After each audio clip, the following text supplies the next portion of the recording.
여러분 반갑습니다. 방금 소개받은 황병준 교수입니다.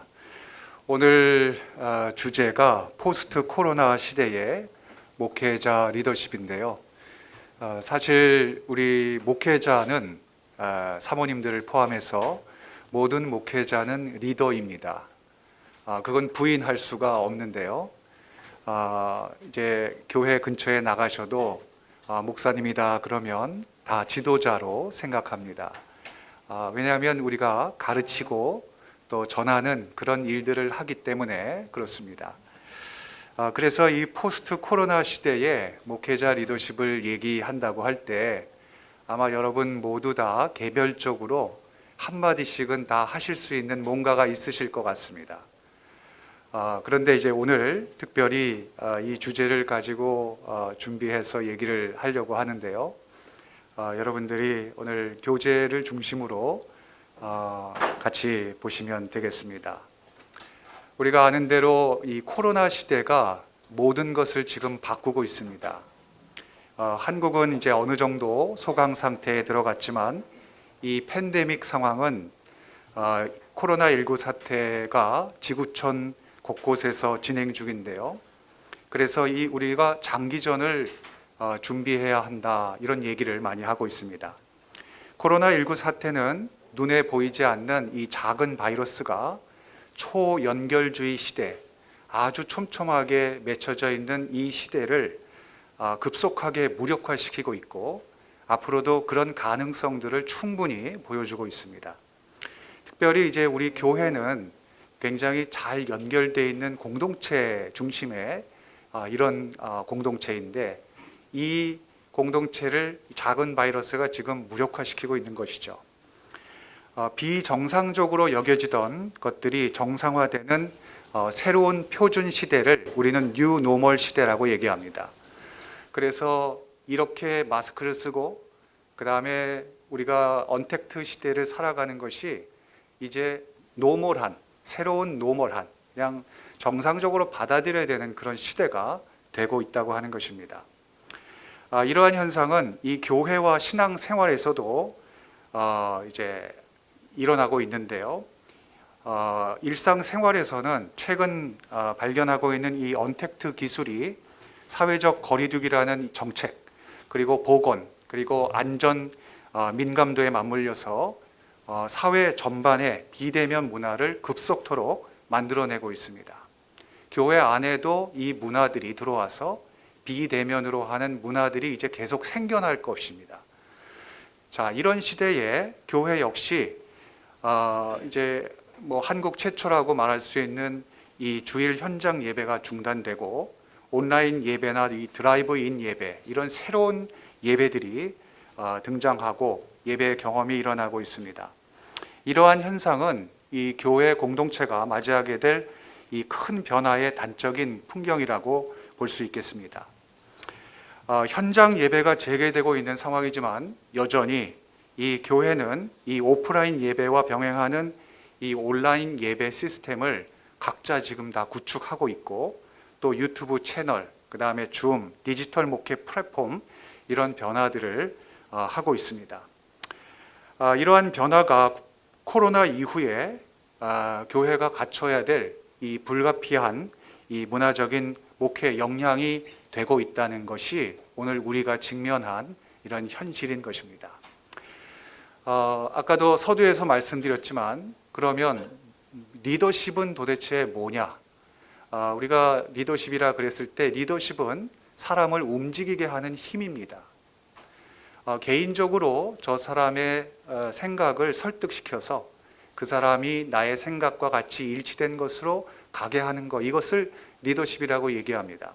그래서 리더십은 굉장히 동적인 의미를 갖고 있고요.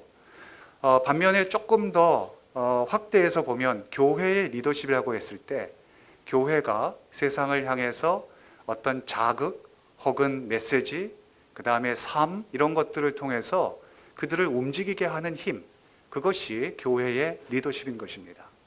그러면 목회자의 리더십은 특별히 이제 내 개인이 가지고 있는 리더십과 그리고 내가 목사로서의 갖는 리더십, 그리고 교회 안에서의 목자로서의 어떤 리더십, 더 나아가서 교회를 대표하고 있는 한 사람으로서의 리더십, 교회를 대표하고 있는 대표자로서의 리더십, 이렇게 이해할 수가 있겠습니다. 그래서 오늘 제 강의에서는 이 포스트 코로나 시대의 목회자의 리더십을 저는 이렇게 좀 정리를 했습니다. 첫 번째, 포스트 코로나 시대의 사회적인 변화, 그 사회적인 변화가 우리 교회와 우리 신앙인들에게 주고 있는 그런 영향은 뭔가, 사회 변화가 뭔가. 두 번째는 그러면 포스트 코로나의 교회의 변화의 필요성이라든지 교회의 변화는 도전되는 것들은 무엇인가? 세 번째는 포스트 코로나 시대에 그러면 교회가 대처해야 되는 방안은 무엇인가? 그 다음에 네 번째는 포스트 코로나 시대에 나 개인의 리더십의 어떤 정체성은 무엇인가? 또 나아가서 아까 말씀드렸던 교회의 정체성의 리더십은 무엇인가? 또 나아가서 마지막으로 목회자의 리더십의 정체성은 무엇인가? 이렇게 좀 장황하지만 리더십에 대해서 오늘 같이 공부해 보고자 이제 합니다. 사실 새로운 것은 많이 없습니다. 아까 오전에 강의하셨던 강의를 제가 들었는데요. 유영환 감독님께서도 말씀하시면서 한 사람을 세우는 것, 이것이 우리 교회가 해야 되는 일이다. 앞으로 어떤 상황에서도 한 사람 한 사람을 세워나가는 것이 이제 정말 필요한 제자들을 세워나가는 것, 이것이 어떠한 상황에서도 우리가 해야 되는 것이다, 이런 얘기를 하셨고, 그 다음에 이제 설교의 논문의 발표에서도 본질의 회복에 대한 얘기를 저도 공감하면서 들었습니다.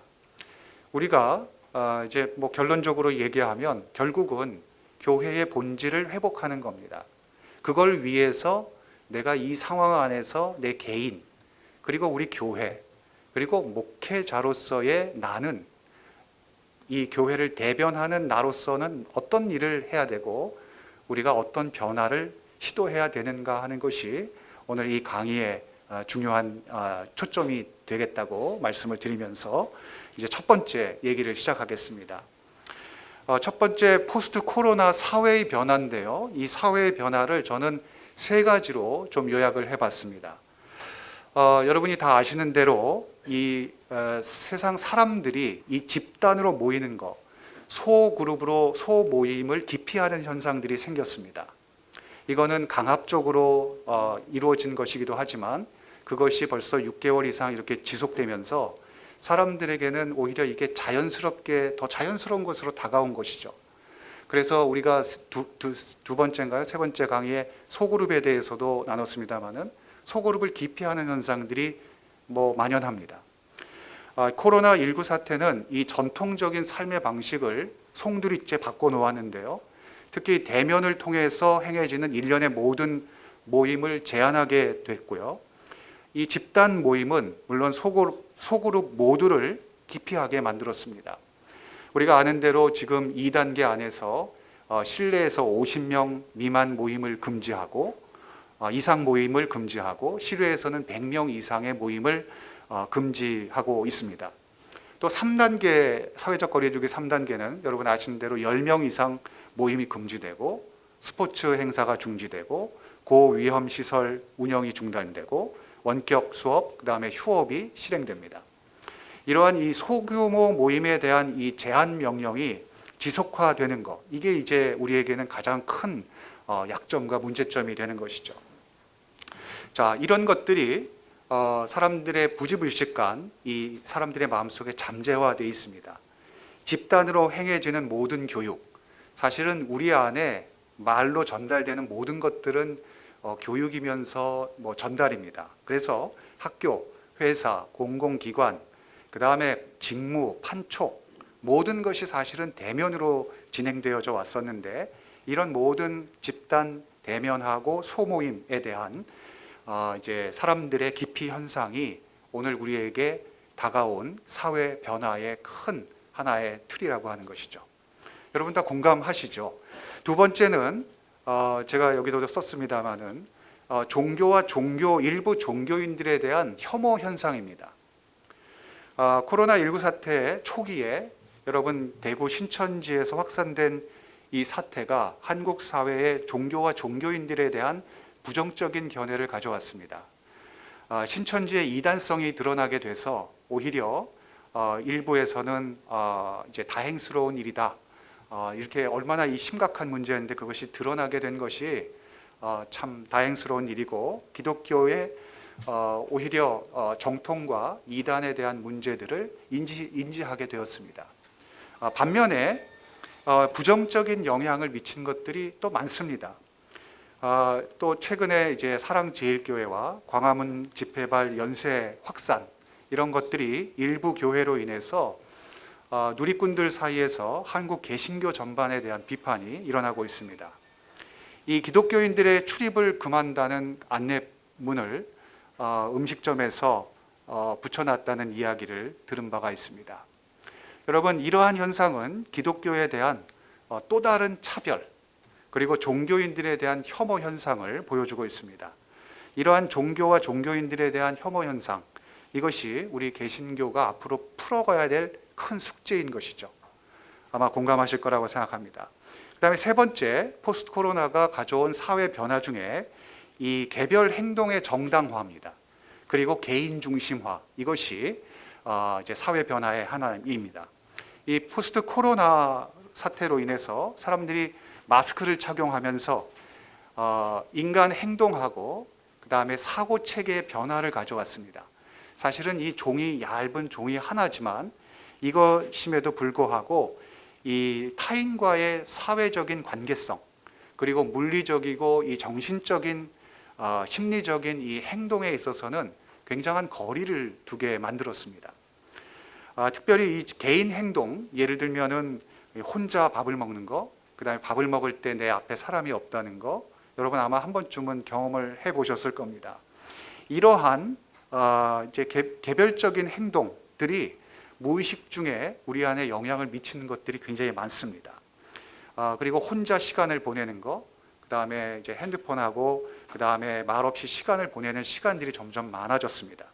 이러한 개별 행동의 자율화가 개인 중심적 사고를 자극을 합니다. 그리고 나 중심의 사고 체계, 그 다음에 개인 보호주의 사고 체계, 이런 것들을 극대화시킵니다. 그러다 보니까 우리가 기독교에서 강조하던 그런 신앙적인 면안에서 대면, 그 다음에 남을 돌보고 하는 그런 것과는 굉장히 상충되는 것이죠. 마을 공동체, 여러분 아마 들어보셨을 겁니다. 그 다음에 가족 공동체, 그 다음에 학교 공동체, 신앙 공동체, 이것이 우리가 지금까지 강조해왔던 사회적인 문화인데 이런 것들을 거스르게 된 것이죠. 자, 문제는 이런 사고가 뉴노멀화 된다는 데 있습니다. 다시 공동체를 회복해야 하는 측면에서 이제 국가적이고 사회적이고 그 다음에 종교적인 측면에서 이러한 문제들이 해결돼야 되는 큰 숙제가 우리에게 있다, 이런 말씀을 드리고 싶습니다. 두 번째, 코로나로 인해서 교회에 가져오는 변화에 대해서 좀 설명을 드리겠습니다. 첫 번째는 교회의 지각 변동입니다. 코로나19 사태가 한국 교회의 지각 변동을 가져오게 되는데요. 여기서 지각 변동이라고 하는 것은 이 전통적인 교회의 형태의 지각 변동을 말합니다. 이 포스트 코로나 시대에 한국 교회는 크게 네 가지의 어떤 지형으로 한국 교회가 바뀔 것이라고 예상하고 있는데요. 이 첫 번째는 포스트 코로나 시대의 전통 교회로 다시 복귀하려고 하는 하나의 큰 유형입니다. 이거는 뭐 당연하다고 생각할 것입니다. 대부분의 교회들이 이 전통적인 방법, 예전의 교회로 다시 돌아가려고 하는 시도들이 아마 여러분부터 시작해서 저도 있을 거라고 생각합니다. 그런데 문제는 이 복귀 현상에 있어서 사람들이 얼마나 호응을 하느냐 하는 것입니다. 따르는 사람이 없어진다고 하는 것을 우리는 염두에 두어야 합니다. 젊은 층이나 이미 편리함과 이 편안함을 경험한 사람들이 이 불편을 감수하던 이 전통적인 방식으로 복귀하기를 꺼려하거나 회피하려고 하는 경향이 나타난다는 것이죠. 그럼에도 불구하고 그 전통적인 이 복귀 유형이 존재할 거라고 생각합니다. 두 번째는 이 코로나 사태를 통해서 비대면에 익숙해지고 그 다음에 인터넷과 온라인 예배를 경험한 젊은 층들이 이러한 방법을 선호하면서 형성되는 교회 유형을 생각해 볼 수 있겠습니다. 여러분, 그 쿠팡에서 장을 보던 사람이 특별한 경우가 아니면 뭐 30분, 1시간 장 보러 시간을 보낸다든지 뭐 이제 그런 여유를 가지면서 장을 보는 것, 그런 것에 대해서 망설이게 되듯이 익숙해진 이 온라인, 그다음에 유비쿼터스, 어디서든지 뭐 이렇게 접속할 수 있는 이런 것을 경험한 세대들이 이 온라인 인터넷의 장점을 경험하고 나서 다시 전통적인 것으로 복귀하겠는가라고 하는 의문을 가지면서 아마 그들이 선호하는 이 온라인 예배, 또 여러분 온라인 예배 요즘 보시면 젊은이들은 예배를 한 군데만 보는 게 아닙니다. 자기가 원하는 교회들을 찾아가지고 설교도 여러 번 듣고, 쉽게 말하면 2개, 3개 교회를 이제 찾아다니면서 예배를 드리는 젊은이들이 있습니다. 마찬가지로 이런 그 큰 2가지의 큰 유형이 생길 거라고 생각합니다. 자, 세 번째는 전통교회 중에 이 온라인 예배하고 그 다음에 현장 예배를 병행해서 하는 이 하이브리드형 예배가 생길 거라는 것이죠. 교회의 큰 유형입니다. 아마 대형 교회를 중심으로 해서 이 온라인 장비를 제공하고 그 다음에 이 편리성과 그 수요에 따라서 이 온라인 예배와 전통 예배를 병행하는 이 하이브리드형 교회 유형들이 크게 등장할 거라고 생각합니다. 이거는 이제 예를 들면 미국에 있는 교회들이 전통적인 교회와 문화가 좀 다른 열린 예배, 구도자 중심의 예배를 드리면서 여러분 교회의 밴드 예배라고 그 유형을 만들었던 거를 아마 들어보셨을 것입니다. 이 전통적인 예배와 구도자 중심의 예배를 한 교회가 같이 제공하는 것이죠. 그런 것과 같이 아마 이 하이브리드형 교회는 전통적인 예배와 이 온라인 예배를 더 발전시켜서 2개를 다 가지고 제공하려고 할 것입니다. 그런데 이것이 바람직할 거라고 보이지만 여러분 한국의 그 소형교회 혹은 미자립교회, 그 다음에 농촌교회들은 물리적으로 그러면 환경적으로 이것이 실현이 좀 불가능하거나 미흡하게 될 것입니다. 그러면 당연히 수요가 떨어지고 그 다음에 그러다 보면 이 대형 교회 중심의 논리로 가게 되는 것이죠. 그래서 이렇게 또 하나의 지형이 이 하이브리드형 교회라고 하는 것이고요.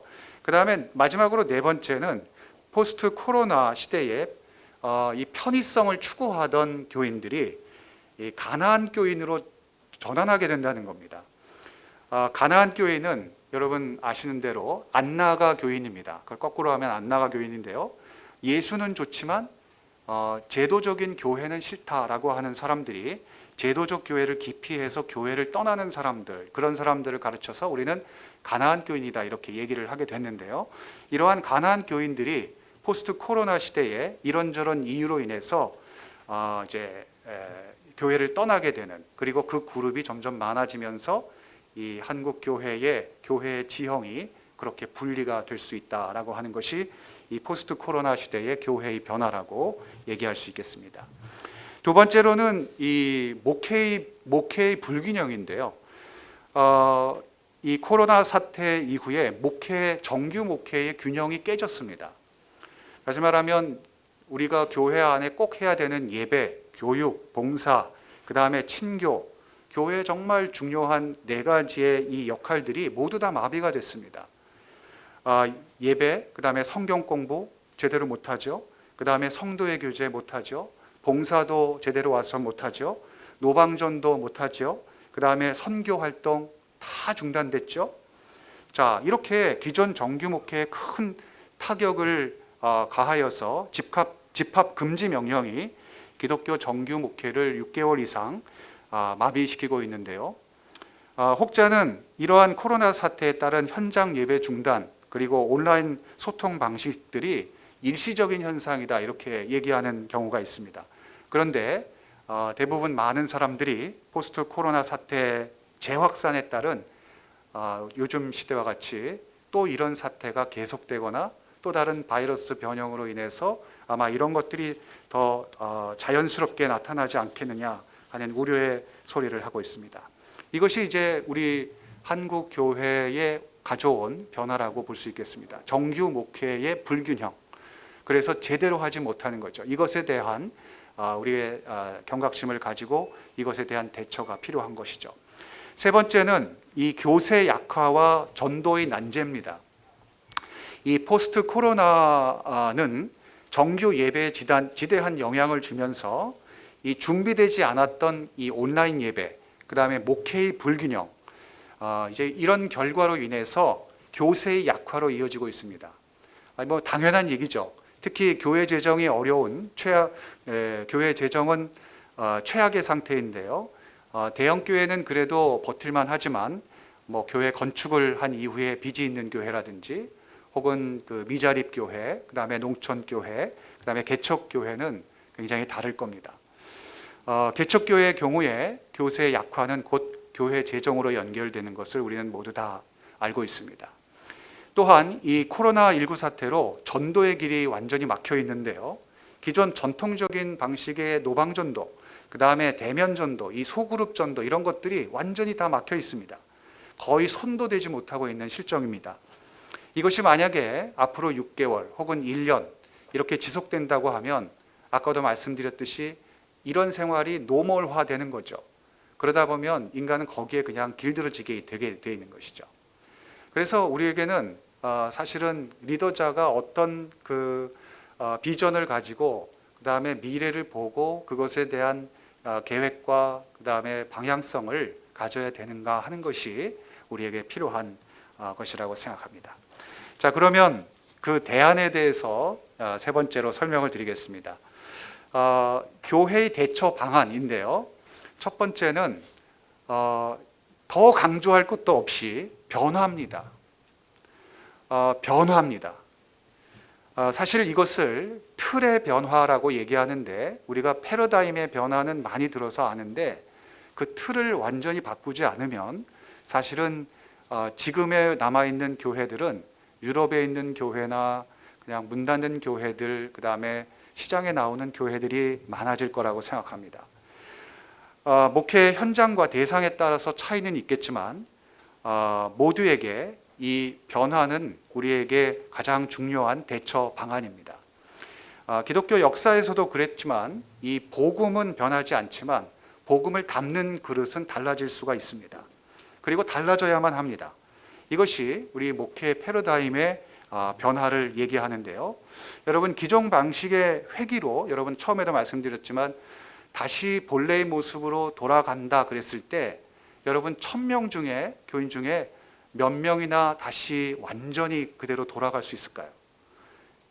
아마 1000명을 장담하는 분은 없을 거라고 생각합니다. 아까 그 설교에서도 말씀드렸지만 가라지와 알곡을 구분하는 그런 시기다 이런 말씀을 하셨었는데 그렇습니다. 알곡과 가라지가 구분되듯이 아마도 1000명의 교인들 중에 1000명이 다시 복귀해서 돌아온다? 이렇게 장담할 수는 없을 것 같습니다. 그러면 그 나머지 인원을 가지고 계속 그 본래의 교회 전통적인 모습으로 갈 것인가? 아마도 모든 사회, 경제, 문화, 종교, 교육 새로운 국면을 맞이한 변화들이 그냥 자연스럽게 교회에도 교인들을 통해서 밀려오게 될 겁니다. 이것에 대해서 사실 교회 리더자들이 경각심을 가지고 변화를 먼저 선제적으로 바꾸지 않으면 사실은 교회가 그대로 유지되기는 어렵다는 것이죠. 자, 그런 면에서 그러면 어떻게 하면 다시 복음을 세우고 제대로 된 방향을 세울 수 있을까요? 미래교회의 방향성을 잡기 위해서는 우리가 지금 직면한 이 시대성을 잘 반영을 해야 합니다. 이 대표적인 이 트렌드인 이 세대, 지금 세대들을 좀 이해할 필요가 있습니다. 사실 우리가 전도해야 되는 대상, 그리고 지금 우리 교회들을 향해서 비판하고 있는 대상들은요, 쉽게 말하면 2000년 혹은 그 베이비 부모 세대의 그 다음 자녀들입니다. 우리 한국 교회의 큰 성장을 쭉 보면 이제 45년 이후에 해방 이후의 세대, 그 다음에 전쟁 이후의 세대, 그렇죠? 그게 베이비 부모 세대죠. 그 베이비 부모 세대 때는 교회가 굉장히 성장했던 때입니다. 그러다가 교회에 있던 사람들이 갑자기 교회를 떠나게 되죠. 그러면서 자녀들하고 같이 떠납니다. 그런데 그 자녀들이 교회를 떠나면서 이 기독교라고 하는 것에 대해서 전혀 모르게 되는 세대입니다. 그 세대를 가르쳐서 우리는 기독교 이후 세대라고 얘기합니다. 지금 이런 팬데믹 이제 뭐 이런 현상이 생겼을 때 우리 교회를 향해서 그냥 잘 모르는 사람들이 비판을 하지 않습니까? 물론 알고 있는 사람도 비판하지만 그 세대들이 누구 세대냐면 아까 말씀드렸던 기독교 이후 세대들입니다. 사실 그 이후 세대들에 대해서 우리가 이제 관심을 가지고 전도하고 그들의 어떤 문화를 이해하지 않으면 앞으로 교회가 전통적인 방법으로만 계속 유지한다면 그냥 그 이제 연로하신 분들만 많이 남게 되는 것이죠. 자, 그런 면에서 이 세대들을 이해할 필요가 있습니다. 사실 근데 이 세대들은요, 제가 여기 뭐 간단하게 예를 들어서 설명하면 그래서 새로운 목회 구조를 좀 바꿔야 된다. 근데 어떤 거냐면 이런 겁니다. 이제 기존에 있는 전통적인 교인들은 일요일 날 한 번 와서 영적인 그 주유를 받고 다시 세상으로 나가는 개념을 가지고 있습니다.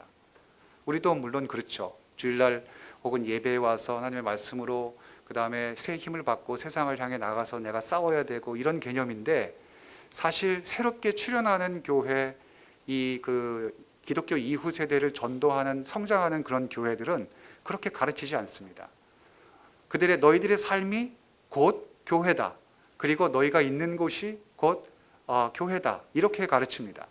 그리고 내가 매일매일의 삶에서 하나님과 교제하고 영적인 삶을 살다가 그것에 가속되는 페달을 밟기 위해서 교회에 와서 그것을 같이 셀러브레이션 하는 거라고 생각하죠.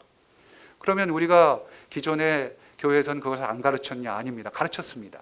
그런데 전통적인 큰 교회의 틀이 너무나 오랫동안 자리 잡고 있었고 거기에 길들여진 사람들이 뭐 여러 가지 요소들이 있죠. 뭐 기복신앙의 어떤 거, 그 다음에 말씀의 어떤 거, 뭐 권위적인 어떤 거 이런 거 등등등등 교회가 가져왔던 그 문화의 큰 틀 안에 이 기독교 이후 세대들이 부딪히게 되는 겁니다. 그런 면에서 우리 목회자들의 변화, 목회자들이 또 말씀드리면 오늘 이제 첫 번째는 기독교 이후 세대들을 우리가 이해할 필요가 있고 그들의 시대성과 그들이 추구하는 거, 그들이 관심 갖는 거, 그들의 감각성 이런 것들을 좀 우리가 알 필요가 있는 것이죠. 두 번째 대처 방안을 저는 변화와 코르 신학이라고 얘기했습니다. 아마 코르 신학 처음 들어보신 분이 많을 거라고 생각하는데 잘 들어봐 주시기 바랍니다. 여러분, 변화를 두려워하는 것은 어떤 특정 개인 한 사람의 문제가 아닙니다. 모든 사람들이 사실은 다 변화를 두려워합니다. 어떤 이들에게는 두렵다기보다 새롭게 일어나는 일이 귀찮거나 혹은 기존 질서에 안주하려고 하는 선호도가 높기 때문에 시도를 안 하는 경우가 대부분입니다. 그런데 포스트 코로나 시대에는 변화가 살 길이라고 제가 좀 전에도 말씀드렸죠. 변화를 해야 됩니다. 변화를 위한 준비로 이 코르 신학을 제가 좀 제안하려고 하는데요. 이 코르 신학은 하나님의 창조가 계속되는 것처럼 변화를 시도하는 교회 변화의 신학입니다. 여러분, 하나님의 창조가 한 번으로 끝난 것이 아니라 계속되는 창조로 우리가 알고 있죠. 우리 안에서 계속해서 창조하시는 하나님의 창조를 우리는 알고 있습니다. 이 그 코르 신학은 마오리 부족의 문화에서 나왔는데요. 새 생명의 탄생이 문화의 형성에 중요한 동기로 이해되어졌습니다. 이것을 그들은 코르라고 얘기했는데요. 이 코르는 서서히 잎을 펼치는 양서류 식물의 이미지를 말합니다. 그래서 사그러져감, 그다음에 점점 페이드 돼가지고 없어져 간다고 하는 것은 곧 새로운 생명이 탄생하는 이 순환으로 그들은 이해했습니다. 이것이 바로 코르 신학인데요. 그런 면에서 우리 한국 교회가 지금 이런 위기 상황 안에서 뭐 이렇게 조금 페이드되고 우리가 좀 없어지고 그 다음에 좀 이렇게 내려가고 축소되고 있는 위축되고 있는 그런 상황이지만 그것을 그냥 그대로 받아들이는 게 아니라 이것은 새로운 탄생을 위한 하나님의 계획하심과 인도하심이라고 믿고 우리의 변화를 계속해 나가는 거예요. 이것이 코르 신학입니다. 이 코르 신학은 새롭게 태어나는 것을 하나님의 창조 사건에서 보고요. 그리고 이스라엘을 다루시는 하나님의 손길에서 보고, 그리고 예수님의 삶과 죽음에서 지속적으로 드러나는 성경의 이미지로 보고 있습니다. 기독교 제자도의 핵심 또한 여러분 아시는 대로 하나님께서 우리에게 다시 태어나도록 초청하신 것입니다.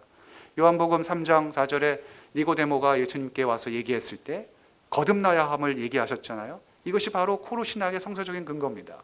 다시 태어나는 것, 이것이 우리가 놓지 말아야 되는 아주 강력한 신앙의 메시지인 것이죠. 이 코르 신학은 우리가 지금까지 그래서 익숙해 있던 것 그대로 있는 것이 아니라 앞으로의 가능성을 발견하도록 우리 자신을 그쪽으로 이끌어 줍니다.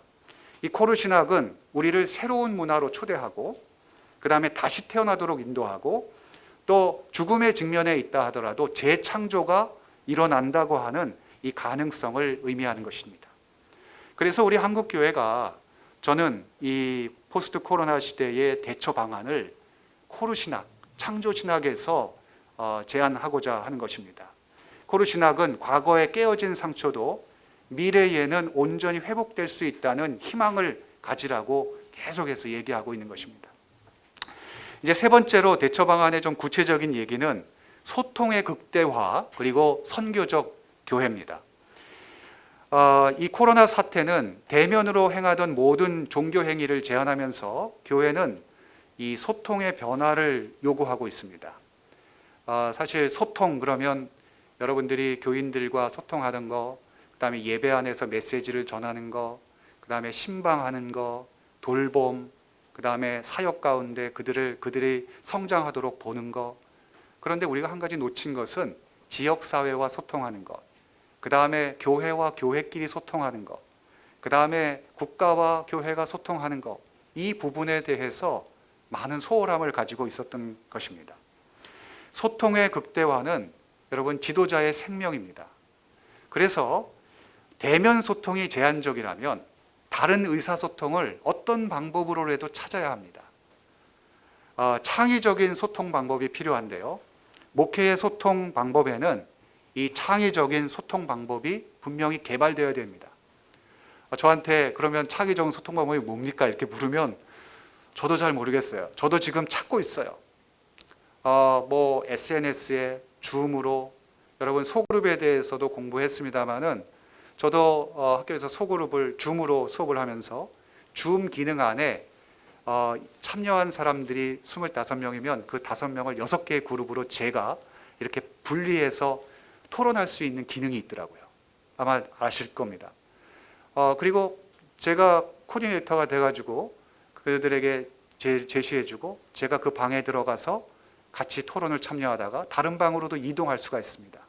그러니까 저는 이제 소통의 방법을 물론 이제 기술 SNS의 기능들을 따라서 우리가 카톡부터 시작해서 여러 가지의 기능들이 있습니다만은 어떤 방법이든지, 그 다음에 이제 대면이 안 된다 그랬을 때 소통의 방법은 여러 가지가 있습니다. 우리가 과거에 편지의 방법, 그 다음에 이런 테크놀로지를 사용하지 않았을 때 이 모놀로지의 방법들이 얼마든지 있습니다. 또 아니면 더 새로운 어떤 소통 방법들이 있고 거기에 흥미와 재미가 같이 가미된 어떤 것이 있을 수 있습니다. 사실 교회가 사회의 문화를 이끌어왔던 시기에 굉장히 노력했거든요. 그리고 굉장히 받아들이는 마음들이 있었는데 어느 순간에 세상의 어떤 테크놀로지들이 교회가 점점 뒤처지게 된 그런 시대가 됐습니다. 이런 부분에 있어서 우리는 반성이 필요하고 창의적인 소통 방법이 개발되어야 되겠습니다. 이 전통교회는 소통을 위해서는 사실 교회 변화 중에 제가 선교적 교회를 여기 좀 소개하려고 하는데요. 전통교회가 선교적 교회로 바뀌는 것이 필요합니다. 여기에 이제 소통이라고 하는 큰 주제가 들어가 있습니다. 전통교회에서는 여러분 선교할 때 교회 건물을 먼저 찾습니다. 그리고 그 건물을 마련한 다음에 다 갖춰진 상태가 되면 그 다음에 선교를 시작합니다. 이게 이제 전통 교회가 시작했던 선교의 방법이라면, 이 선교적 교회의 마인드는 완전히 다릅니다. 교회 건물을 먼저 마련하기보다는 먼저 그 지역에 가서 사람들을 만납니다. 그리고 지역을 파악하고 그 다음에 소통한 이후에 사람들이 자연스럽게 공감대를 형성하면서 만나면서 교회가 세워지는 것, 이것이 선교적 교회입니다. 아주 간단하게 얘기하면 이것을 가르쳐서 성육신적 교회라고 얘기합니다. 그래서 어떻게 보면 교회의 원형으로 돌아가는 것이고, 건물 위주가 아니라 관계 중심의, 공동체 중심의 교회, 이것이 성육신적 교회라고 얘기할 수 있습니다. 그래서 나온 것이 카페 교회라든지 혹은 그 선교를 위한 단체에서 자연스럽게 예배 공동체가 만들어지는 것, 이것이 이제 우리가 많이 들었던 선교적 교회입니다. 뉴 노멀 사회의 도래 이후에 새로운 사회가 보여줄 미래는 아직 예측조차도 어렵습니다. 그런데 분명한 것은 우리 인류가 가보지 못한 세계 속에서 전염병 이후의 사회는 교회의 커다란 도전이 될 것이라는 것인데요. 무엇보다도 국가 간 혹은 개인 간 이 상호 장벽을 높이는 퇴행적인 상황 속에서 교회 공동체는 정치, 경제, 그다음에 언론, 교육, 문화 이런 영역 속에서 계속해서 대화와 응답을 적극적으로 모색을 해야 합니다. 소통하는 방법, 그것을 우리 나름대로 찾아야 하고, 이후에도 또 설명을 드리겠습니다마는 교회가 교회 가운데 네트워크가 우리의 생명이면서도 얼마든지 활용할 수 있는 것인데 그걸 놓치고 있었던 부분들이 참 많습니다. 자, 그런 면에서 이 적극적인 목회 대응을 통해서 교회 공동체의 미래를 다가도록 준비해야 할 것입니다. 자, 이제 한 15분 안에 10분 안에 끝내려 그러는데요. 이제 네 번째는 이제 리더십입니다.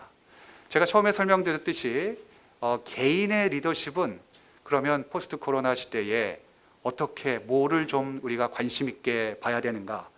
첫 번째는 제가 여기도 썼습니다마는 국률의 리더십이 필요합니다. 다시 본연의 우리의 모습을 다시 보는 거죠. 여러분, 목회 리더십의 핵심은 국률입니다. 마가복음 9장 36절에 보면 무리를 보시고 불쌍히 여기시니 이는 그들이 목자 없음 양과 같이 고생하며 기진함이라. 주님께서 그들을 보시면서 군중을 향해서 목자 없는 양 같아서 국률이 여기셨다, 이런 말씀이 있습니다. 여러분, 국률이라고 하는 단어는 다 아시는 대로 큰 동정심을 나타내는 뜻입니다. 그래서 원어에서는 이 창자라고 하는 단어에서 나온 말인데요. 이 목회자로서 교회를 이끈다는 것은 여러분 결코 쉬운 일이 아닙니다. 코로나처럼 이전에는 존재하지 않았던 새로운 문제들이 우리에게 계속 옵니다. 그런데 분명한 것은 진정 예수님처럼 애통하는 마음에서부터 우리는 다시 새롭게 출발해야 합니다. 이것이 내 개인으로서 리더십을 갖기 위한 첫 번째 단추라고 생각하고요. 그 다음에 두 번째는 우리들이 좀 기억해야 될 것이 요즘 교회 지도자들이 이머징 문화에서 이 발언권을 상실했다는 겁니다. 그래서 이 발언권을 회복하는 것이 필요합니다. 여러분, 이머징 세대라고 제가 설명드렸습니다만 이 세대는 이 기독교 이후 세대를 얘기합니다. 이후 세대가 굉장히 많이 비난을 하죠. 근데 그들에게 영향을 미칠 수 있는 사람들에게 교회 지도자들이 영향을 못 줬어요. 발언권을 행사하지 못했습니다. 오히려 그들에게 영향을 줄 수 있는 사람들, 지도자들이 될 수 있는 사람들에게 교회 지도자들이 좀 발언권을 가지고 그 다음에 신뢰감을 가지면서 이렇게 살아야 된다, 이렇게 이걸 유지해야 된다, 이런 발언권을 사실은 상실했습니다. 이제 리더십에 있어서 중요한 부분인데요. 이 신뢰와 존경을 회복하는 겁니다. 이거는 어떻게도 안 되는 것이죠. 내가 겉으로 한다고 해서 되는 것도 아니고 우리 자신의 어떤 내면적인 것이 해결되고 내면의 영성이 다시 이런 환경 가운데서도 회복되어질 때 우리가 영적인 힘을 갖게 되고 말씀의 권위를 갖게 되는 것이라고 생각합니다. 이런 면에서 신뢰와 존경의 회복, 발언권의 회복이 필요하다. 그 다음에 세 번째는 교회 리더십의 본질이 좀 바뀌어야 되겠습니다. 우리가 지금 최근에서도 봤습니다만, 여기 제가 차트에도 설명을 드렸습니다만은, 이 전통교회와 지금 이 그 세대들의 새롭게 출현하는 이 교회들의 리더십이 완전히 좀 다릅니다. 우리가 다 이해하는 것처럼 여기 나와 있는데, 이 전통교회는 계층적입니다. 너무 자연스럽게. 그리고 권력 집권적이고, 그 다음에 목적 중심이고, 그 다음에 획일화돼 있고, 그 다음에 관리자형 리더십이고, 또 말을 많이 하는 리더십입니다. 반면에 이 새롭게 출현하는 이 미래교회의 리더십은 완전히 좀 정반대입니다. 수평적이고, 그 다음에 권력 분권적이고, 그 다음에 관계 중심이고, 그 다음에 가치관의 다양성을 인정하고, 그 다음에 영적인 안내자이면서 동반자로서 듣는 리더십을 갖습니다. 사실 이제 이 리더십의 그 교회 리더십의 본질이 체질 개선으로 바뀌지 않으면 사실은 앞으로의 우리 교회 미래는 굉장히 사회와 다른, 사회조차도 지금 이런 리더십으로 다 바뀌고 있는데 교회 안에는 이제 그렇지 못한 것이 또 우리의 현실입니다. 네 번째는 이 관계 중심의 전략을 극대화하는 겁니다. 우리가 그 최고 경영자 목사님을 당회장으로 호칭하면서 CEO의 리더십을 많이 요구했던 것 같습니다. 우리를 이끌어 주십시오. 우린 잘 모릅니다. 목사님이 기도하시면서 그 다음에 결정하시는 대로 우리를 좀 이끌어 주십시오. 너무나 당연한 거죠. 그렇게 길들여져 있으면서 나타난 문제가 뭐냐면 목사님들 개인의 어떤 문제입니다. 너무 그게 길들여져 있다 보니까 최고 경영자의 인식이 너무 많이 들어가 있습니다. 그런데 사실은 우리는 경영자가 아니죠. 우리는 영적인 지도자입니다. 그리고 목자입니다. 이것을 우리는 간과해서는 안 되는 것입니다. 그런 면에서 이 관계 중심의 리더십이 우리에게 필요한 겁니다. 계속해서 그 최고 경영자의 목사가 아니라 영적인 안내자와 동반자가 필요하다고 하는 얘기를 제가 여기 이제 썼는데요. 오스 기니스가 쓴 책에 한 일본인 사업가의 충격적인 말을 옮겨놨습니다. 이런 글인데요. 불교 지도자를 만나면 저는 거룩한 사람을 봅니다. 그런데 기독교 지도자를 만나면 경영자를 봅니다. 는 말입니다.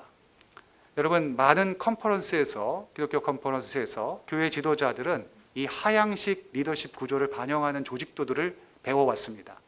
그리고 최고 경영자 목사로서 기업을 이끌듯이 교회를 이끌라고 배워왔습니다. 하지만 제가 말씀드렸던 기독교 이후 세대는 교회가 교회 안에서 그런 제도와 구조를 갖고 있는 것이 불편합니다.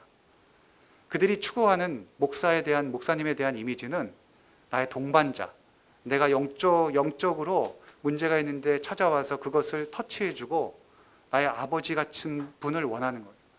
최고 경영자가 아니에요. CEO에서 만날 수도 없는 사람이 아니라 그런 사람인 것입니다. 그런데 어느 순간에 오늘날 우리 한국교회가 제도적인 종교로서 거대 기업이 되고 또 사람이 만들어낸 그런 종교처럼 돼버렸습니다.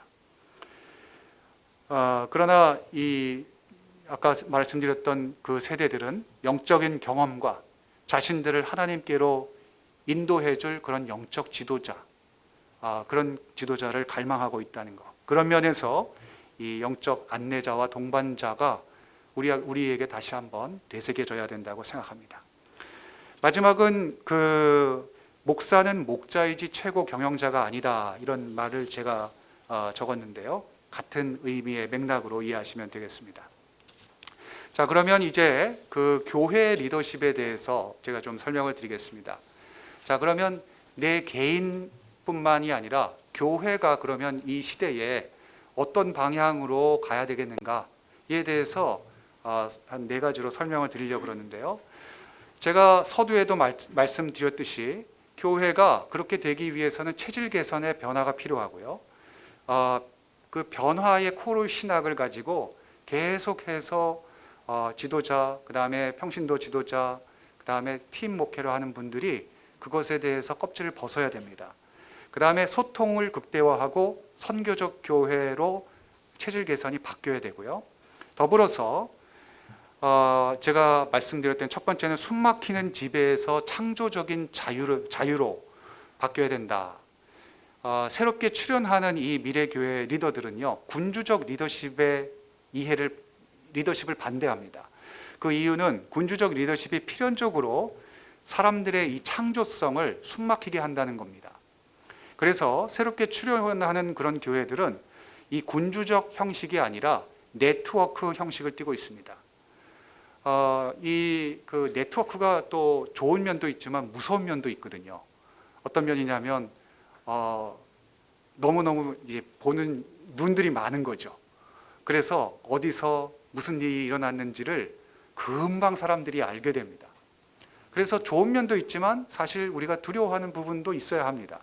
그런데 여기서 말씀대로 한 사람에 의해서 그다음에 강요되는 그런 군주적 형식이 아니라 네트워크 형식을 이제 새롭게 출현하는 미래교회들은 선호한다 하는 얘기입니다. 그래서 우리 한국 교회도 이 네트워크를 활용한 교회가 되면 좋겠습니다. 여기도 제가 조금 소개했습니다마는 한국 내뿐만이 아니라 우리 교단을 뛰어넘고 그 다음에 세계를 한국을 뛰어넘는 네트워크 형태를 가지는 그런 창조의 자유를 가지는 그런 교회 리더십을 여러분들이 염두에 두시고 그 다음에 모든 사람들이 그 이후에는 그런 것으로 나타나는 리더십을 얘기합니다. 두 번째 보시면 리더의 비전 하나에서 모든 사람의 비전으로 바뀌어야 된다는 얘기를 합니다. 여러분 이게 굉장히 예전엔 쉬웠습니다. 목사님이 한 비전을 만들고 지금도 연간 계획을 세우실 때 기도하시면서 우리 1년 동안 이렇게 가겠습니다. 감리교회는 그렇게 짜죠. 그러면 모든 교인들이 다 아멘하고 따라오면 참 좋습니다. 그런 시대가 있었습니다. 그리고 조직적으로 그것이 잘 이행되어졌던 시대도 있었고 지금도 그런 교회들이 있습니다. 성장하는 교회들 중에 그런 교회가 있습니다. 그걸 부인하는 것은 아니지만 이렇게 이제 그렇게 갔을 때에 따라오지 않는 사람들은 어떻게 합니까? 이제 아까도 말씀드렸듯이 새롭게 출현하는 이 미래교회 리더들을 보니까 현 교회가 실행하는 이 개인적인 그 비전 하나만 제시하는 이 방식이 근대 지배 시스템의 표현으로 그들은 이해하고요. 그래서 이것이 갖는 약점은 축소주의적인 것으로 생각하고 있습니다. 너무 편협해진다는 것이죠. 그래서 물론 뭐 그분을 존경하면 그분에서 나온 생각이고 또 하나님이 주신 지혜니까 인정하고 갈 수도 있지만 중요한 것은 네트워크를 통해서 모든 사람들이 함께하기 위한 그 틀이 지금 이 포스트 코로나 시대에는 더 많이 요구되고 또 젊은 층들과 그 다음에 기독교 이후 세대들에게는 이것이 더 정말 필요한 것이 됐습니다. 그래서 목사님 한 사람, 전도사님 한 사람의 얘기가 중고등부학생들, 청년들, 그 다음에 청장년들 이런 사람들의 생각이라고 생각하시면 오산입니다. 사실은 그래서 그들의 생각 자체가 위에서부터 내려오는 것을 거부합니다. 오히려 밑에서부터 올라가고 만들어진 것을 리더라고 생각하기 때문에 그렇습니다. 그런 면에서 우리에게 체질 개선이 필요한 거죠. 자, 그 다음에 세 번째는 이 배타적인 의사결정에서 포용적인 합의라고 제가 했는데요. 같은 의입니다. 같은 의미에서 이해하시면 되겠습니다. 이 합의적 의사결정은 다양한 수준의 동의를 포함하는데요. 이 새롭게 출현하는 미래교회는 개인의 요구보다는 공동체에 의해서 주어지는 것으로 이해합니다. 리더십이요. 자, 그래서 사실은 저는 이제 이것을 조금 더 확장시켜서 교회 내에서도 그렇지만 우리가 교회와 교회끼리도 한국 교회가 너무 지금 다양한 목소리를 내고 있지 않습니까? 그 다음에 좀 대의적인 측면으로 우리가 지도자들을 세웠으면 그 의견을 따라갈 수 있어야 되는데 사실 밑에서 더 많은 얘기들을 하니까 이것이 의견이 모아지지도 않고 사회에서 보기에는 아주 개별적인 어떤 그 분파들로 보이는 것이죠. 자, 그런 면에서 이 교회 리더십이 우리 뭐 충청연회는 우리 감독님을 위시해서 모든 목회자들이 같이 다 한 마음이 돼서 정말 좋은 이 위기를 잘 이겨내고 있다고 생각합니다. 그런데 전체적인 거시적인 측면에서 한국 교회를, 개신교회를 쳐다보면 사실 우리가 비난받는 이유가 이런 곳에 있지 않는가 이런 생각을 합니다. 그러면서 네 번째는 열린 리더십에서 리더들의 공동체라고 하는 이 대의적인 팀 리더십을 우리가 활용해야 되고 또 가져야 된다 하는 얘기입니다. 이제 마지막은 목회자 리더십에 대한 얘기인데 뭐 간략하게만 몇 가지 설명하고 마치겠습니다. 이제 지배자에서 중보자로 바뀌어야 된다는 얘기를 했습니다. 하나님과의 관계 안에서 중보자로만 이해했다면 이제 목회의 중보자로 우리의 목회의 리더십의 방향이 바뀌어야 된다. 하나님과의 관계 안에서 중재자는 교인들과 성도들 안에서 굉장한 권위를 갖고 있다고 생각했고, 그래서 그것을 이제 실현하기 위한 굉장히 그런 권위적인 것이었는데, 여기 나와 있는 대로 지배자는 분리와 정복의 원리를 위해서 일하지만 중재자는 협력을 통해서 창조할 수 있는 사람들을 불러 모읍니다. 이 포스트 코로나 시대의 목회자는 하나님의 중보자에서 이 목회의 중보자로 리더십이 변해야 되고요. 지배자의 모습에서 중재자로의 협력을 촉진할 수 있는 사람이 되어야 됩니다. 그 다음에 두 번째는 이제 일을 만드는 목회자에서 일자리를 만드는, 일할 공간을 만드는 리더십으로 우리의 리더십이 바뀌어야 됩니다. 우리는 이제 뭐 전도를 위해서, 선교를 위해서 일을 많이 만들었어요. 이해가 되십니까, 여러분? 그러니까 일을 많이 만들었어요. 이벤트를 만들거나 뭐 프로그램을 만들거나 그거에 너무 매진했는데, 이제 목회자의 리더십이 좀 달라져야 되는 건 뭐냐면 사람들이 일할 공간을 만들어주는 거예요. 그러니까 그 틈새를 만들어주는 거예요. 그래서 목회자가 직접 하는 게 아니라 그들이 할 수 있는 공간을 만들어주는 역할을 얘기합니다. 그 다음에 이제 세 번째는 우리는 이제 교회의 구성원들, 교인들을 준비시키기 위해서 많이 노력했다면 이제 필요한 것은 한 사람 한 사람들이 선교사가 될 수 있게끔 그들을 키우는 겁니다. 아까 이제 개회 예배 설교에서도 제자 한 사람을 키우는 것, 한 사람 한 사람의 역할이 어느 때보다도 더 강조되는 시기라고 생각하면서 우리가 그냥 교인을 세우는 것, 교인을 준비시키는 것에 초점을 맞췄다면 이제는 선교사가 될 수 있게끔 한 사람 한 사람들을 더 다독거리고 그 다음에 그들을 세우는 일에 우리의 목회 리더십이 초점이 맞춰야 된다는 생각을 합니다. 그 다음에 네 번째, 다섯 번째는 CEO가 아니라 영적 지도자, 영적 안내자가 되어야 된다는 것이고, 그 다음에 우리가 모빌라이저라고 하는 개념은요, 다양한 업무들을 수행할 수 있도록 이곳저곳에 사람들을 이렇게 집어넣는 사람을 얘기합니다. 근데 목회자의 리더십은 그게 아니라 내가 섬김과 그 다음에 참여를 통해서 다시 그것이 회복되어질 수 있다는 그런 얘기를 여기 적었습니다. 맨 마지막 이제 결론 부분, 여러분 이제 제가 한 문단만 좀 보고 하겠습니다. 오늘 초점은 교회의 본질로 다시 돌아가는 겁니다. 한국 사회에 안겨준 많은 그 도전들이 있는데요. 그 도전들 가운데 오늘 여기 나눈 대로 우리는 반드시 변화해야 합니다. 변화하지 않으면 우리 다음 세대, 다시 말하면 베이비 부모 이후 세대, 기독교 이후 세대를 정말 우리 교회로 이끌기가 힘들어진 그런 세대가 됐고요. 이 포스트 코로나 시대는 이제 앞으로 많은 변화들을 요구하고 우리가 아날로그 시대에서 디지털 시대로 바뀔 때 큰 그 텔레비를 다 집집마다 다 갖다 버릴 수 있을까? 이런 생각을 했어요. 뭐 컨덕터가 있어서 그것을 연결해서 디지털화 할 거라고 생각했는데 지금 그 아날로그 텔레비 가지고 있는 사람은 없습니다. 다 디지털화 됐어요. 그게 무려 20년도 안 됐습니다. 앞으로 우리 교회가 또 다른 그 쇄신 변화가 있어야 되는데 그 변화의 중심에는 여러분들이 있고 목회자가 있고 리더자인 여러분들이 있는 것입니다. 오늘 경청해 주셔서 감사합니다. 이것으로 마치겠습니다.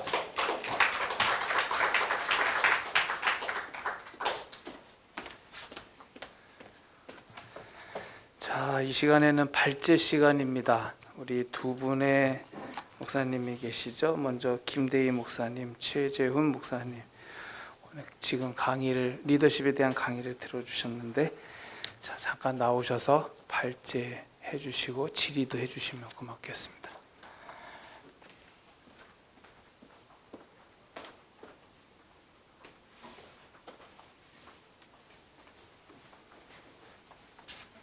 네, 기주시교회 김대희 목사입니다. 먼저 이렇게 귀한 세미나 할 수 있게 돼서 대단히 감사하고요. 오늘 강의해 주신 우리 황 교수님 감사의 말씀드립니다.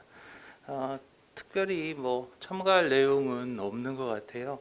하지만 추가적으로 좀 몇 가지 좀 질문을 하자고 하면, 우선 선교적 교회에 대해서 말씀을 해주셨는데 그 선교적 교회에 대한 개념이 조금 더 이렇게 구체적으로 해주셨으면 좋겠고, 지금 저희들 같은 경우는 이제 교회를 이제 막 개척하고 이제 그런 시대가 아니고, 저희들은 이미 뭐 80년 된 교회 또는 뭐 100년 된 교회들을 이렇게 담임하고 있습니다. 그 담임자들이 이제는 그런 기존 교회에서 선교적 교회로 이렇게 전환을 해야 되는데, 그 전환하는 데 있어서 가장 중요하게 생각해야 될 것, 또는 구체적인 그런 방법이 있으면 좀 알려주시면 감사하겠고요. 또 여기 보면 이제 그 선교적 교회로 바꾸는 데 있어서 정치, 경제, 과학, 기술, 언론, 교육, 문화 등의 대화와 응답을 적극적으로 모색해야 된다라고 하는데, 요 근래에 가장 우리가 이슈가 되고 있는 것들이 교회의 정치 참여 문제입니다. 정치 참여 때문에 사실은 교인들이 이탈하는 경우도 있고, 또 교인들이 이제 그 부분에 있어서 교회 안에 아주 굉장히 큰 어려움으로 이렇게 다가오는 경우도 있거든요. 그래서 이 상황에서는 교수님의 견해가 어떠신가 좀 여쭤보고 싶고요. 또 목회자 리더십 부분에 있어서 수직적 리더십에서 수평적 리더십으로의 변화가 필요하다라고 말씀하셨어요. 그리고 이제 맨 마지막에 제일 중요한 것이 그 본질로의 회복이 필요하다라고 말씀하셨는데, 개인적으로는 수평적 리더십과 수직적 리더십은 이게 함께하고 또 이제 적절한 조화가 좀 필요하다라는 생각을 합니다. 특별히 요즘처럼 이렇게 아직 코로나가 끝나지 않고 이렇게 급하게 변화되는 이런 시기에는 그 둘 사이의 적절한 조화가 필요하다고 보는 견해가 있는데요. 그 두 리더십 사이에 어떤 그 조화와 균형에 대한 교수님의 좀 견해를 좀 말씀해 주시면 감사하겠습니다.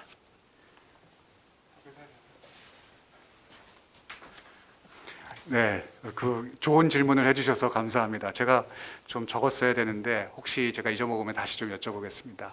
그 첫 번째 그 선교적 교회에 대해서 얘기하셨는데, 선교적 교회 개념에 대해서 조금 더 얘기하고 100년 넘게 된 그런 교회들을 담임하고 있는 그런 교회들이 어떻게 선교적인 교회로 바뀔 수 있을까에 대한 질문이셨던 것 같습니다. 그 선교적 교회는 성육신적 교회, 다시 말하면 그 닫혀져 있는 교회 안으로의 교회가 아니라 밖으로의 교회라고 이해하시면 되겠고요. 그 다음에 기존의 교회들이 원심력을 중심으로 이렇게 모이는 교회였지 않습니까? 안으로 돌다 보면. 그런데 이제 구심력으로 돌면서 밖으로 나가는 그런 교회를 의미합니다. 그래서 찾아가는 교회 혹은 그다음에 선교의 개념으로, 그래서 안으로의 교회가 아니라 밖으로의 교회 개념이라고 이해하시면 되겠고, 기존에 있는 전통 교회가 사실 선교적 교회로 바뀌는 것은 굉장히 쉽지 않습니다. 사실 이렇게 시도했던 미국에 있는 교회의 큰 틀을 한 4가지로 나뉘는데요. 유형은 첫 번째는 전통적인 틀을 가지고 있으면서 변화를 시도하는 교회, 이게 이제 아마 지금 얘기하신 그런 내용일 것 같고, 두 번째는 그 완전히 그것을 이렇게 갈아엎어야 된다고 생각하는 그 그룹들이 있습니다. 그래서 뭐 천하부터 열까지 다 이제 갈아엎는다라고 하는 이머징 리버럴스라고 하는 그룹들이, 그러니까 리포메이션이라고 하는 그룹이 있고, 그 다음에 이제 하우스 처치 같이 완전히 그 개별화된 가정교회, 이런 유형으로 나가는 교회들도 있습니다. 제가 지금 생각은 이 전통 교회 100년 된 그런 교회들이 바뀌기 위해서는 사실 생각을, 사고의 틀을 바꾼다는 건 굉장히 힘든 상황이지만 그러니까 이들에게 경험을 시켜주는 건 굉장히 필요하다고 생각합니다. 그래서 평신도 지도자들, 어떤 공동체가 바뀔 때 한꺼번에 모든 사람을 다 바꾸기는 힘듭니다. 한 사람이 혹은 두 사람이 10사람이 바뀌면 그것에 대해서 새로운 어떤 그 어웨이크닝이 일어나지 않습니까? 그러면 그것을 자연스럽게 얘기하게 돼 있습니다. 그리고 그것을 선호하게 돼 있고 시도하는 사람들이 생깁니다. 그래서 저는 구체적인 방법은 그들을 직접 데리고 보게 해주는 거, 또 혹은 경험시켜 주는 거, 이런 노력들이 1차적으로 좀 필요하고, 그 다음에 지속적인 그 관심과 기도가 필요하고, 그 다음에 교육이 필요하다고 생각합니다. 그런 면에서 그러면 전체 교회가 완전히 선교적인 교회로 바뀔 수 있겠느냐? 이렇게 예를 들면 그 전통 교회가 지교회를 만든다든지 새롭게 교회를 낼 때는 그런 변화를 시도할 수 있다고 생각합니다. 그래서 그 다음에 이제 다음 세대들이 그 안에서, 교회 안에서 뭔가를 할 때 이 어르신들이 그걸 막으면 안 돼요. 이거 왜 너희들 그렇게 하니, 뭐 모양이 이상하다, 뭐 한다, 이렇게 자꾸 잔소리 하듯이 얘기하면 창의적인 어떤 것이 나올 수가 없는 거예요. 근데 그렇게 젊은이들이 뭔가를 하려고 하는 것 자체도 굉장히 귀한 거라고 생각하거든요. 그래서 이 전통 교회 안에서 분명히 그런 이제 갭들은 있습니다. 이제 그 오래 신앙생활을 하신 분들, 전통 교회에 익숙해지신 분들과 또 그렇지 않은 분들의 분명한 갭은 있지만, 그 갭 가운데서도 시도할 수 있는 방법은 제가 말씀드린 그 한 몇 가지의 구체적인 방법이 있다고 생각합니다. 그다음에 두 번째가 뭐였죠? 다시 한번 좀. 죄송합니다. 이제 선교적 교회로 이렇게 나아가는 데 있어서 그 바깥으로 나가는 데 있어서 지금 이슈가 되는 것 중에 하나가 정치 문제거든요. 정치. 네, 정치. 네, 그 정치를 사실은 여러분도 아시겠지만 교회에서 선거 때 그 목사님이 정치적인 어느 당을 지지하는 발언을 했을 경우에 일어나는 일들, 아마 경험해 보신 분도 있고 그다음에 아닌 분도 있을 겁니다. 교회는 사실은 많은 사람들이 다양하게 모이기 때문에 정치적인 발언을 하는 것, 그다음에 정치에 참여하도록 우리가 사회에 그런 관심을 가지고 사회 기독교인이지만 정치에 관심을 가지고 변화할 수 있는 주체로 서야 된다라고 하는 것은 우리 감리교의 가르침이기도 합니다. 정치를 멀리하라는 것이 아니라 우리 한 사람 한 사람들이 기독교인으로서 그 다음에 정치의 사회 변화를 위해서 노력하기 위해서 관심을 갖는 것은 해야 합니다. 연합감리교회도 그런 것을 가르치고 우리 감리교회도 마찬가지로 그런 생각을 가르칩니다. 그런데 목사님 한 분이 다양한 계층의 사람들 앞에서 어떤 자기 본인의 생각을 얘기하거나 발언했을 때 발생되는 목회적인 문제에 있어서는 저는 그렇게 바람직하지 않다고 생각합니다. 그래서 그런 면에서 굉장히 조심해야 될 일이라고 생각하는데, 반면에 우리가 사회 변화와 참여를 위해서 기독교인들이 정치적인 의견과 그다음에 그런 생각을 가지고 있어야 된다고 하는 것에는 저는 동의하고, 또 젊은이들에게도 그렇게 전 가르쳐야 된다고 생각합니다. 세 번째가 수평적. 수평적과 수직적인 리더십의 조화는 반드시 필요합니다. 제가 뭐 이렇게 변화돼야 된다 그랬는데, 그 변화돼야 되는 이유는 세대들이 그런 것을 자연스럽게 요구하고 있기 때문에 그렇습니다. 그런데 그렇다 하더라도 그 수직적인 리더십을 부인하는 건 아닙니다. 그 세대들이 모르는 것도 아니에요. 어떨 때는 필요합니다. 예를 들면 응급실의 의사들, 그 다음에 전장에 나가 있는 군인들, 그 다음에 응급처치를 하는 어떤 사람들, 이런 사람들에게는 그런 수직적인 그 리더십이 굉장히 중요하게 다가옵니다. 그걸 부인하는 것은 아닙니다만은, 그러면 교회가 교회 측면에서 또 어떤 측면에서는 이 두 가지가 같이 있어야 된다고 생각합니다. 영적인 리더십도 또 이제 이런 측면에서 영적인 리더십을 수직적인 리더십, 그다음에 카리스마 리더십을 수직적인 리더십으로만 이해했던 경우가 참 많지 않습니까? 그런데 카리스마에 대한 이해도 새롭게 이해가 되거든요. 그래서 부드럽지만 그다음에 미소의 카리스마를, 영적인 리더십을 가질 수 있다, 이렇게 생각합니다. 네. 나들목은혜교회 최재훈 목사입니다.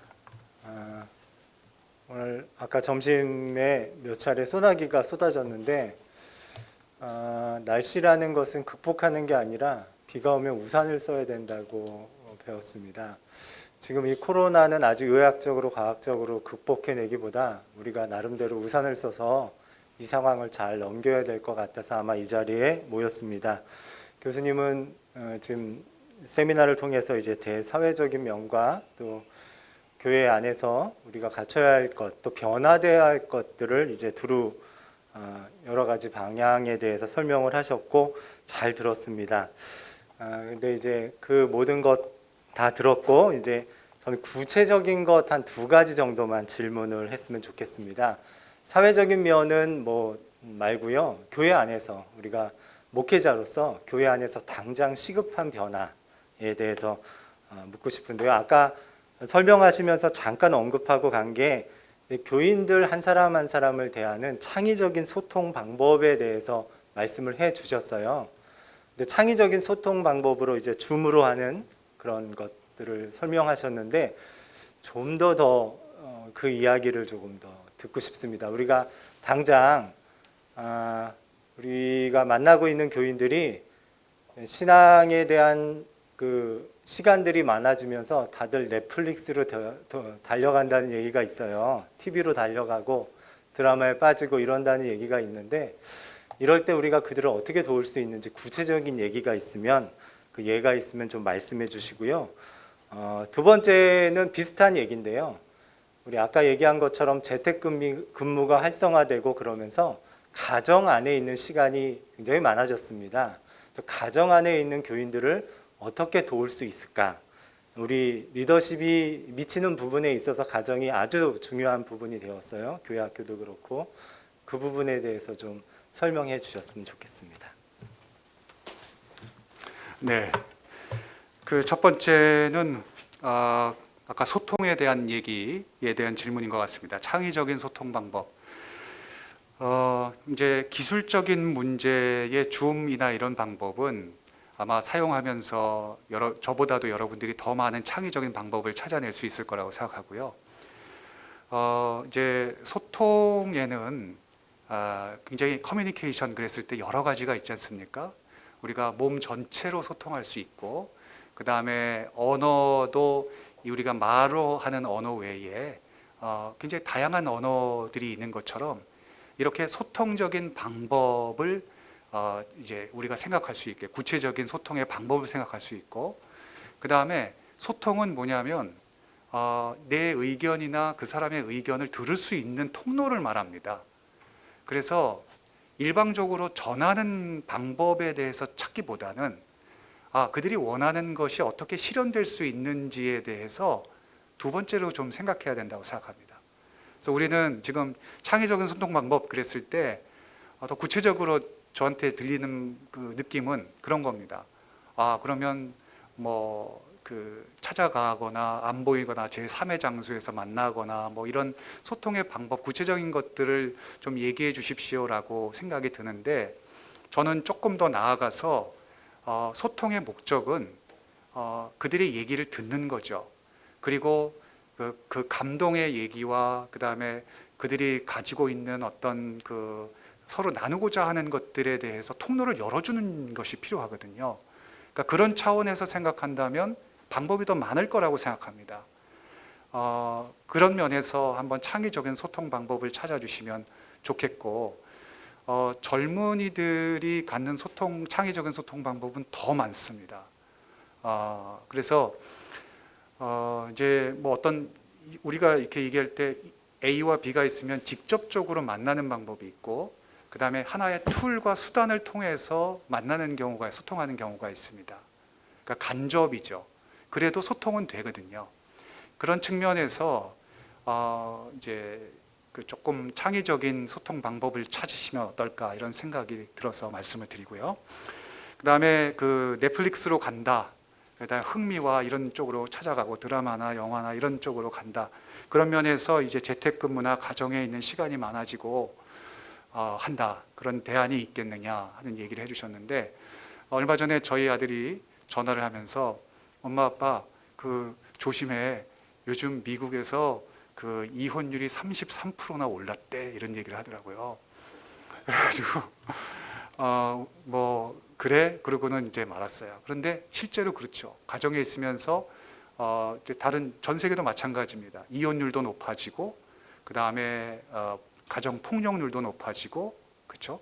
이게 이제 우리의 현실인데, 사실 이 문제는 기독교 교육적인 측면이면서도 우리 목회자들이 해야 되는 부분이라고 생각합니다.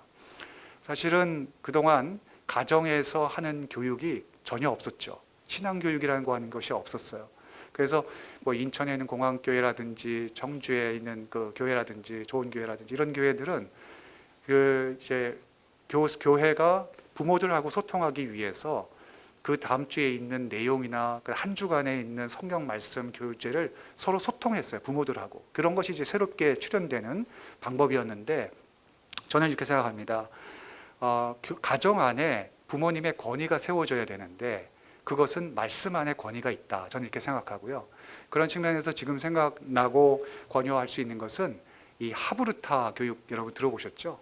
그래서 말씀 나눔과 이 하브르타를 통한 이 아버지의 권위, 그 다음에 어머니의 권위가 세워지고, 그 다음에 이것은 훈련되지 않은 사람이 할 수 있을까? 그런데 벌써 가정 안에서 아버지와 어머니는 기본적으로 가지고 있는 권위가 있습니다. 그러니까 힘이 있는 거죠. 나름대로 권력이, 파워가 있습니다. 그래서 하자금은 어쩔 수 없이 하게 돼 있어요. 그러니까 저는 가정 안에서 교회가 할 수 있는 이 그 말씀 나눔, 말씀 읽기, 그다음에 요즘은 이제 아침 말씀 묵상들을 굉장히 모든 교회들마다 다 하지 않습니까? 저는 저희 둘째 아들하고 매일 아침 11시에 전화가 오면 저희 아내하고 3자로 같이 그 말씀 나눔을 합니다. 근데 그 아들이 준비를 해가지고 같이 말씀을 나눠요. 그래서 제가 한 15분 정도 하는데 카톡으로 단톡방으로 합니다. 근데 굉장히 저도 뿌듯합니다. 그리고 아들이 보는 그 성경의 시약을 고등학교 2학년인데 제가 그런 것에 또 이렇게 또 도전을 받기도 합니다. 그래서 목회자 가정뿐만이 아니라 모든 가정 안에서 사실 가능하다고 생각하고, 더 어떻게 보면 가정 안에서 부모님이 더 질서 있게 사는 방법을 가르쳐 줄 수 있는 기회라고 생각하고, 어려운 가운데서도 내가 신앙을 이렇게 지킨다고 하는 그런 그걸 보여줄 수 있는 좋은 기회라고 생각드려서 이렇게 말씀을 드리겠습니다. 감사합니다.